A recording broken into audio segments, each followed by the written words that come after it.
On a piqué votre curiosité avec ce sujet-là parce que le 17 mai, c'est la Journée internationale contre l'homophobie et la transphobie.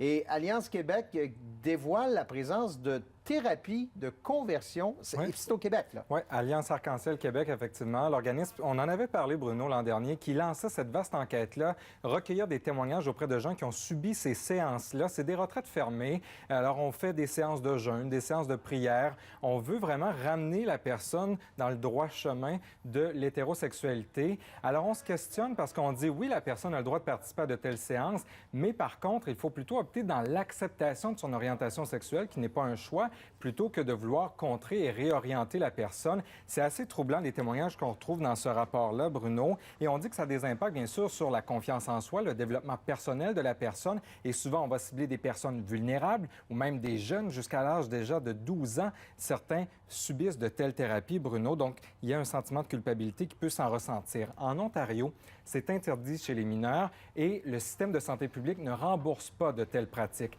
Alors, au Québec, ce n'est pas le cas.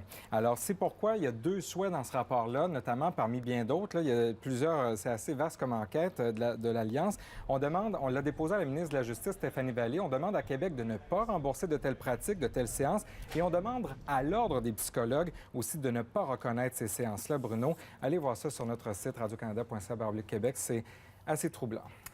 C'est une journée aussi qui permet de diverses mobilisations. Je suis un peu troublé parce que vous venez de le dire à travers le monde. Oui, il y a notamment la Fondation Émergence ici au Québec qui a lancé ce bouclier LGBT, une balle qui traverse des drapeaux arc-en-ciel avec les 193 pays, donc 193 drapeaux. On parle d'un bouclier, un symbole d'unité. Mais à Saguenay, regardez, l'Université du Québec à Chicoutimi qui a dévoilé ses toilettes non genrées. En Mauricie, les trottoirs qui apparaissent comme ça, arc-en-ciel. Il y a aussi le tout premier passage à piétons arc-en-ciel de France qui a été inauguré à Périgneux. Et je vous rappelle, en terminant, 74 États pénalisent les personnes gays, lesbiennes, bisexuelles par de la torture, par de l'humiliation. Et 13 pays punissent toujours l'homosexualité par la peine de mort.